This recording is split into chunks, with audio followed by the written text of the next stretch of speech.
आज हम दूसरा टॉपिक शुरू करेंगे, आदिकालीन साहित्य की प्रमुख प्रवृत्तियाँ।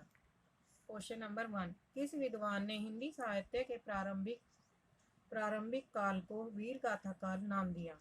ऑप्शन बी, आचार्य रामचंद्र शुक्ल ने। व्याख्या देखिए, इसमें कुछ लेखक दिए गए हैं जिन्होंने अपने अपने हिसाब से हर काल को नाम दिया है।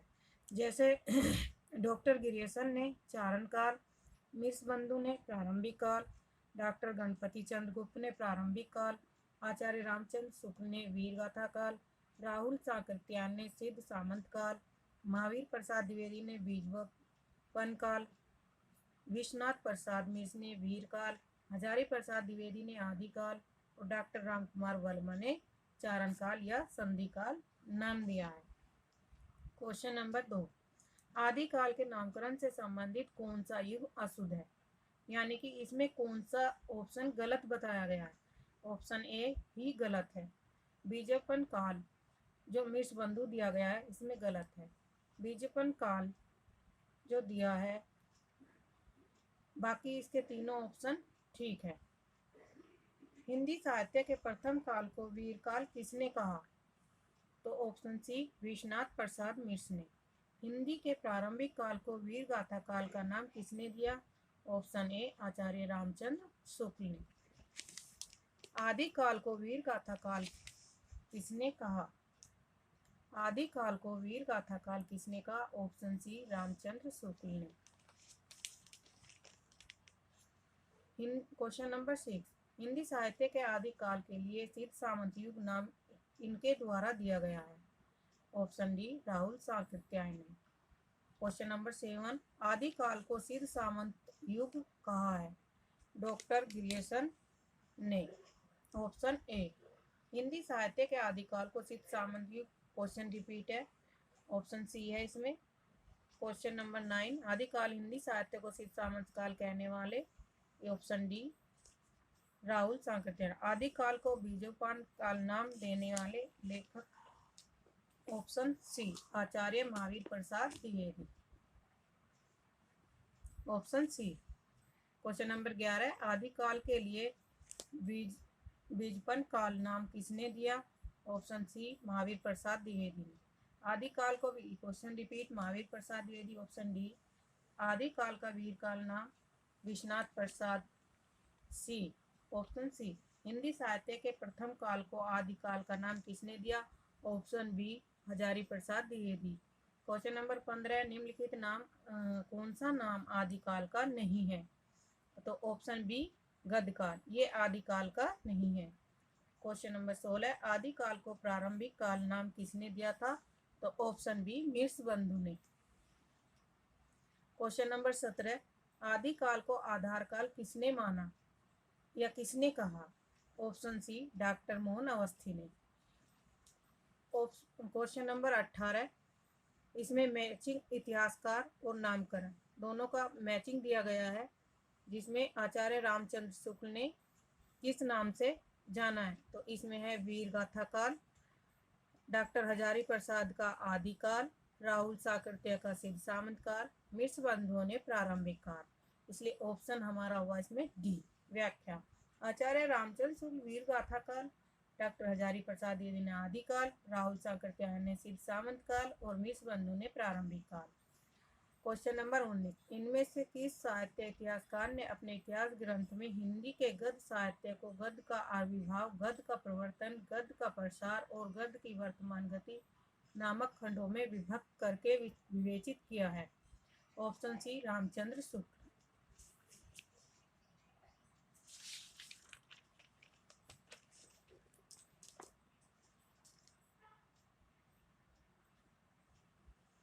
व्याख्या, आचार्य रामचंद्र शुक्ल ने अपने इतिहास ग्रंथ में हिंदी के गद्य साहित्य को किस प्रकार विभक्त किया है? नंबर 1, गद्य का आविर्भाव संवत 1900 से 1925। सेकंड, आधुनिक गद्य साहित्य की परंपरा का प्रवर्तन, प्रथम उत्थान संवत 1925 से 1950 ईस्वी तक। थर्ड, गद्य साहित्य का प्रसार, द्वितीय उत्थान संवत 1950 से 1975। फोर्थ, गद्य साहित्य की वर्तमान गति व तृतीय उत्थान संवत 1975 से। रामचंद्र शुक्ल ने हिंदी साहित्य का आरंभ कब से माना है? तो ऑप्शन बी संवत 1050 से।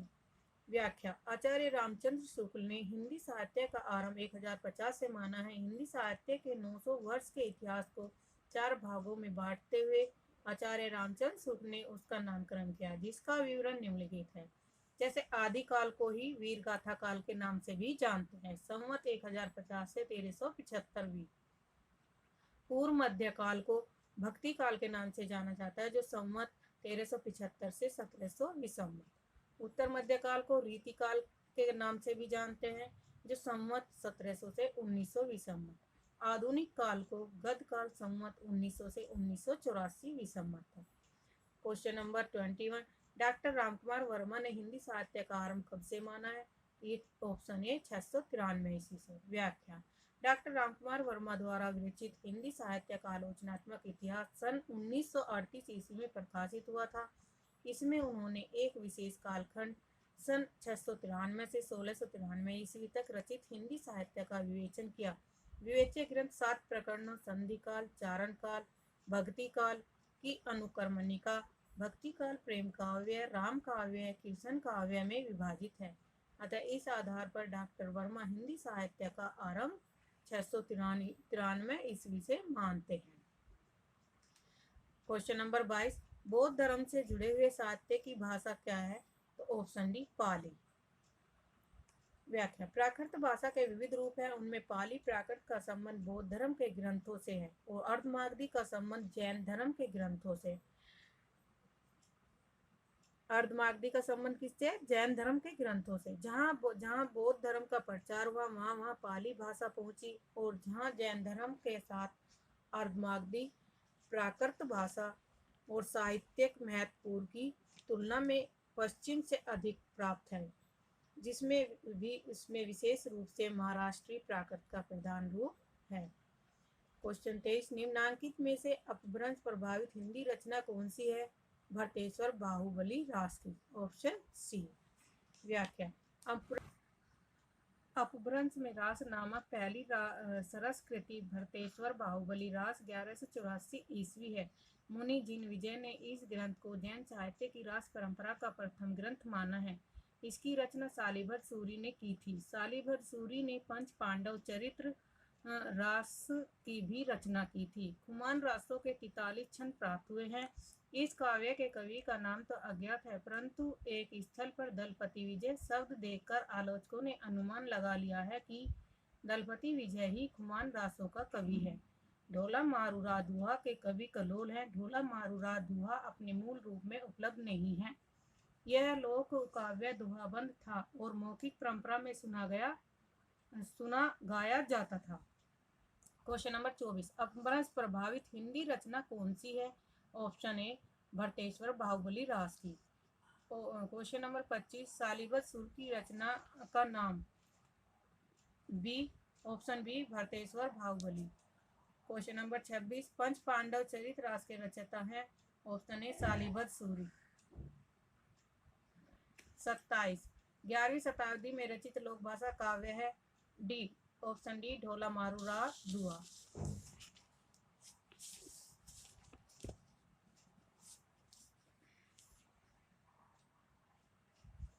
ढोला मारूरा दुआ 11वीं शताब्दी में रचित एक लोक भाषा काव्य है। दुहा गनाम पुराणाम अछई पंक्ति इसकी प्राचीनता की ओर संकेत करती है। मूलतः दोहों में रचित इस लोक काव्य को 17वीं शताब्दी में कुशलराय वाचक ने कुछ चौपाया जोड़कर विस्तार दिया। क्वेश्चन 28, अपभ्रंश शब्द का सबसे पहले उल्लेख किसने किया? ऑप्शन बी सी पंतजलि ने। अपभ्रंश शब्द का सबसे पहले उल्लेख महाभाष्यकार पंतजलि ने किया, जिससे पता चलता है कि संस्कृत या साधु शब्द के लोक प्रचलित विविध रूप अपभ्रंश कहलाते हैं। क्वेश्चन 29, अवहट भाषा से तात्पर्य है ग्रामीण अपभ्रंश। ऑप्शन ए अवहट अपभ्रष्ट शब्द का विकृत रूप है। इसे अपभ्रंश या परवर्ती अपभ्रंश कह सकते हैं। अवहट अपभ्रंश एवं आधुनिक भारतीय आर्य भाषाओं के बीच की संक्रांतिकालीन भाषा है। इसका कालखंड 900 ईस्वी से 1100 ईस्वी तक निर्धारित किया जाता है। अवहट को अपभ्रंश और पुरानी हिंदी ग्रामीण अपभ्रंश के बीच की कड़ी माना जाता है। अवहट भाषा के प्रमुख रचनाकार आदमान अब्दुल रहमान, संदेश रसाय, संदेश रासक, दामोदर पंडित, उक्ति व्यक्ति प्रकरण, ज्योतिरेश्वर ठाकुर, वन रत्नाकर, विद्यापति, कीर्तिलता आदि हैं। क्वेश्चन 30, अवहट में शिक्षा शब्द के लिए कौन सा रूप मिलता है? सी, ऑप्शन सी, शिखा। अपभ्रंश के प्रवृत्ति रूप को अवहट नाम दिया गया है। अवहट में शिक्षा शब्द के लिए शिखा रूप मिलता है। क्वेश्चन नंबर 31, राहुल साकत्यायन के अनुसार चर्या गीत और दोहा घोष की रचना करने वाले पहले बौद्ध सिद्ध हैं सरहपा। राहुल साकत्यायन के अनुसार चर्या गीत और दोहा की रचना करने वाले पहले बौद्ध सिद्ध सरहपा है। सरहपा को हिंदी का पहला कवि माना जाता है। राहुल साकत्यायन ने सरहपा का समय भी संवत 690 ईस्वी से 633 ईस्वी स्थिर किया है। बच्चन सिंह ने लिखा है कि आक्रोश की भाषा का पहला प्रयोग सरहपा में ही दिखाई देता है। क्वेश्चन 32, अधिकांश साहित्य इतिहासकारों के अनुसार हिंदी के प्रथम कवि कौन है? Option C, Sarahapa. व्याख्या, अधिकांश साहित्य इतिहासकारों के अनुसार हिंदी के प्रथम कवि का नाम सरहपाद है। वे सिद्धों में सबसे पुराने माने जाते हैं। राहुल साकत्यायन ने 7वीं शताब्दी ईस्वी के सरहपाद को हिंदी का प्रथम कवि माना है।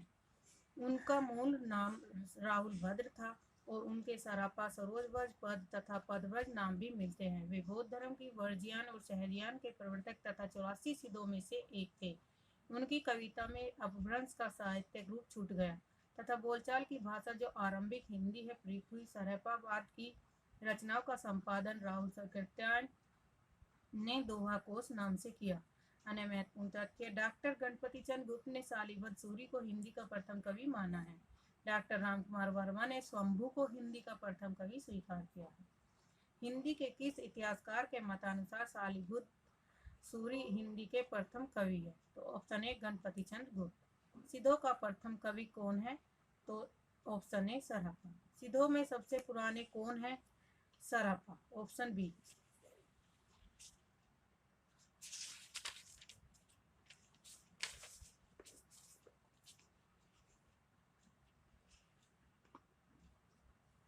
क्वेश्चन 36, सरहपाद को हिंदी का प्रथम कवि किसने माना? ऑप्शन डी, राहुल साकत्यायन ने। क्वेश्चन 37, राहुल जी ने हिंदी भाषा का प्रथम कवि किसे स्वीकार किया था? सरहपा को। क्वेश्चन 38, राहुल साकत्यायन ने हिंदी का पहला कवि किसे माना है? Option C, Sarahapa. Repeat question, Hindi का प्रथम कवि कौन है? Option A, Sarahapa. और क्वेश्चन नंबर 40, शंभू को हिंदी का प्रथम कवि किसने माना? रामकुमार वर्मा ने। क्वेश्चन 41, सहजयान के प्रवर्तक कौन है? सरहपा। क्वेश्चन 42, आचार्य प्रसाद द्विवेदी ने अपभ्रंश को क्या कहा है? ऑप्शन ए, पुरानी हिंदी।